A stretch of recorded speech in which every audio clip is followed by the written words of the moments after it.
और मुसलमान की एकता में। यह तो 19 के बाद 25 के पहले 23-24 के रुआ दिखाई देवे लगी कि जे कहता है कि हम फलाना के साथे रहब, वो टीकी आके भाग जाई।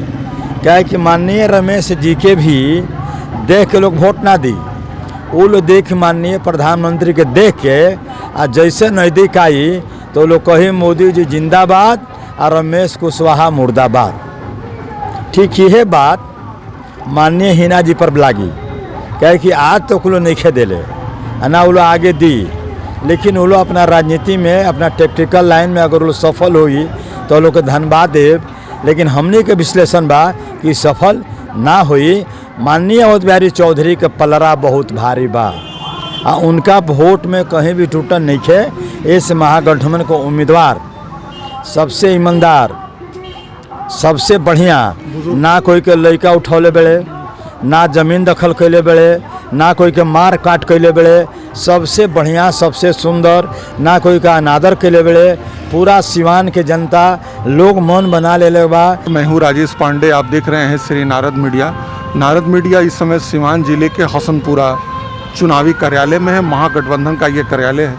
सिवान में विचारधारा और बिल्कुल ज़मीनी स्तर पे कार्य करने वाले एक हमारे साथ पुरोधा हैं। परिचय के मोहताज नहीं है, लेकिन आपको बड़े आदर के साथ आपका नाम अमरनाथ यादव लिया जाता है।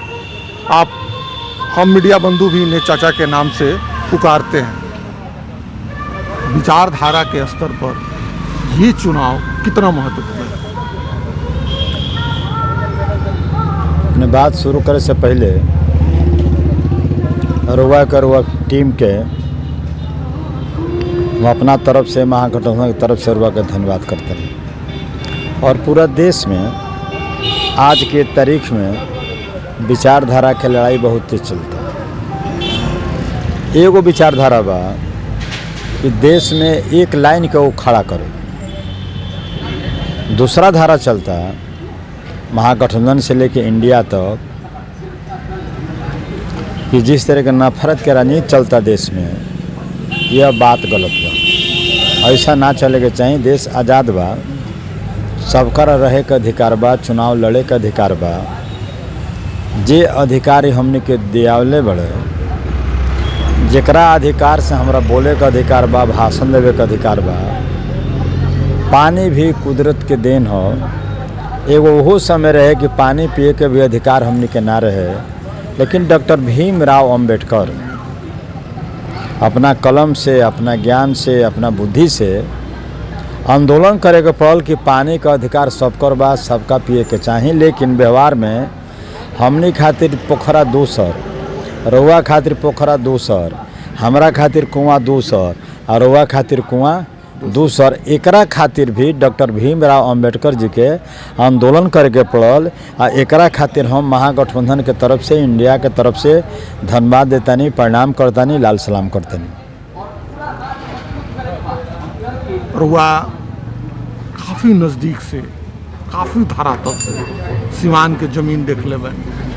हम रुआ से पिछला बार भी साक्षात्कार कोले रहनी तो हम कोले रहनी कि चचा ये ऐसा नहीं हो सकता है कि सिवान में विचारधारा की लड़ाई शुरू की जाए। एक तरफ वामपंथी प्रगतिशील मोर्चा हो, एक तरफ दक्षिणपंथी मोर्चा हो, और यहाँ जो एक मजहबी तनाव पैदा किया जा रहा है पूरे सिवान में, इसको समाप्त करते हुए विचारधारा के स्तर पर नई पीढ़ी, पुरानी पीढ़ी, आगे आने वाली भी पीढ़ी इसमें ज़्यादा उत्तीर्ण हो, इसको ज़्यादा चीज़ों को समझे, इस स्तर पर क्या समाज आगे नहीं बढ़ सकता है? अब की तो पूरा देश में विचारधारा की लड़ाई शुरू बा जी। इलेक्शन भी शुरू बा, विचारधारा भी शुरू बा। अगर विचारधारा के बात ना रही तो जब संविधान लिखल जात रहे उनमें टोटल 379 आदमी लोग रहे, 15 या 16 महिला भी लोग रहे। और आज जौन हमरा बोले का अधिकार बा, वोट देवे का अधिकार बा, भाषण देवे के हमारा जौन आज़ादी बा, ये कोई प्रधानमंत्री के नहीं दिए। अगर कोई दिया वाला व्यक्ति के नाम बा तो डॉक्टर भीमराव अंबेडकर। ये विचारधारा के भी आज के तारीख में खतरा बढ़ गई बा संविधान के मार देवे के चाहल जाता, संविधान के जरावे के काम होता, लोकतंत्र पर बहुत बड़ा खतरा बा। ऐसे विचारधारा के लड़ाई आज पूरा देश में छिड़ल बा।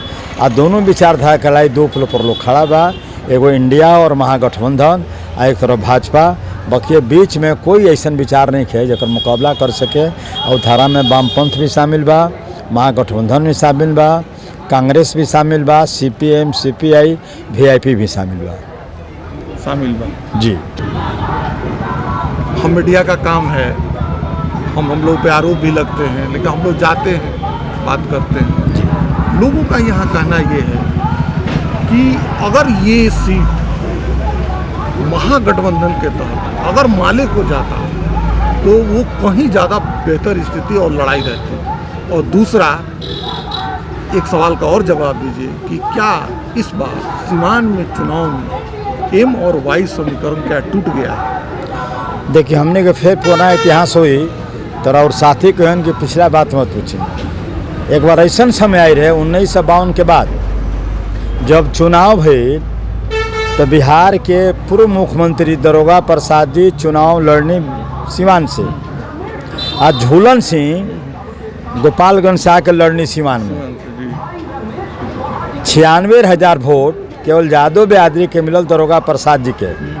आ फिर यहाँ से सीट झूलन सिंह के झोली में चल गई। आज के भी तारीख में यह बिहार हो जहाँ विपक्ष में बैठे तक भी पावर बिहार के जनता RJD के ना दिलस, मात्र 22 को सीट पर जाके सिमट गई। आज के तारीख में वह बिहार हो कि 22 से आज 80 81 82 तक रुआ पहुँच गई बनी। ये स्थिति आज बिहार में बा।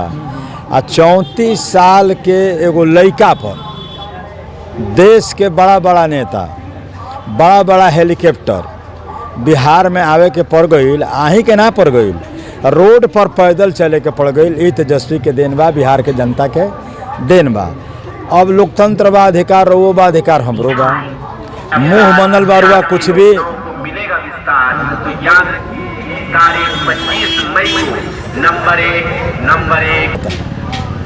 जैसे मान ली दूसर कोई कह सकता कि साहब माले के हमरा साथे चले, तो हम रोक नहीं खींच सकत। लेकिन जहाँ काफ़ी जादूजहद चलत रहे RJD के साथ है, तो वो 1,85,000 80,000 2,55,000 356 यही सीवान के जनता सब राज्य के बाद भी विपक्ष में वोट देहल कि ना लोकतंत्र रहल जरूरी बा, संविधान के रहल जरूरी बा।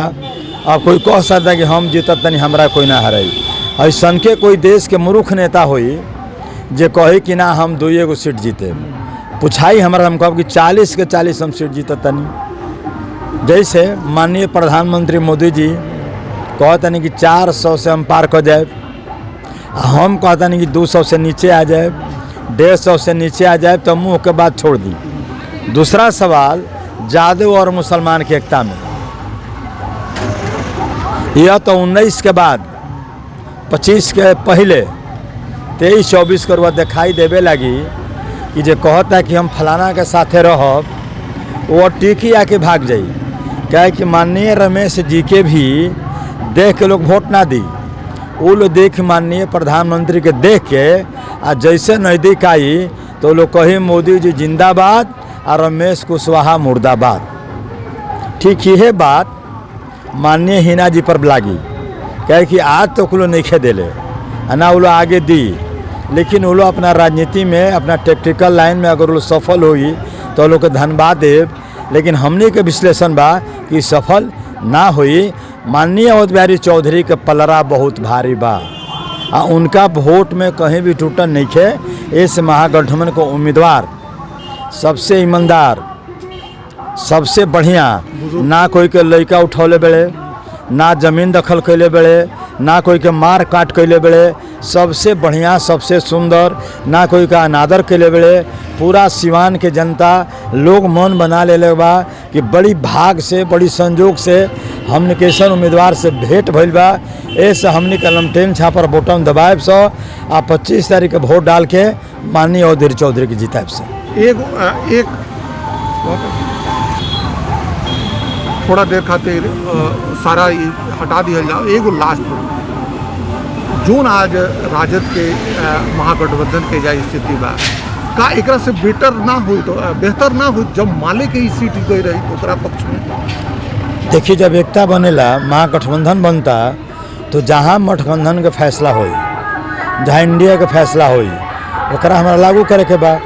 हमारा संगठन से फैसला भइल कि लोकतंत्र बचावे के बा, महंगी हटावे के बा, संविधान के बचावे के बा, तो भाजपा के हरावे के बा। वह लाइन के या उस सिद्धांत के तरफ हम ये खड़ा बने से महागठबंधन के फैसला के मातहत कि माननीय अवध बिहारी के जितावल जाओ और लमटेन पर बटन दबावल जाओ।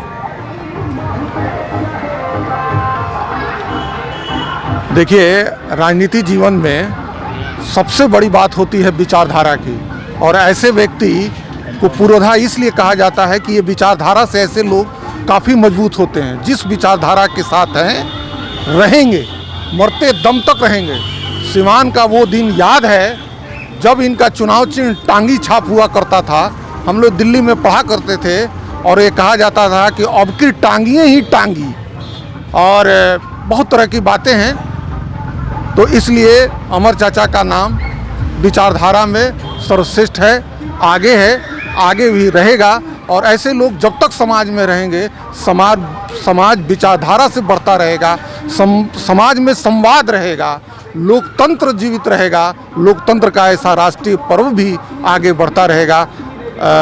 हमारे साथ माले के पुरोधा नेता अमरनाथ यादव जी ने हम नारद मीडिया को समय दिया, ये हम सभी का सौभाग्य है। इसके लिए आपको कोटि कोटि धन्यवाद। आपको भी महागठबंधन के तरफ से, इंडिया के तरफ से हम आपको धन्यवाद देते हैं और 150 बरस जीने के लिए भी दुआ मांगते हैं।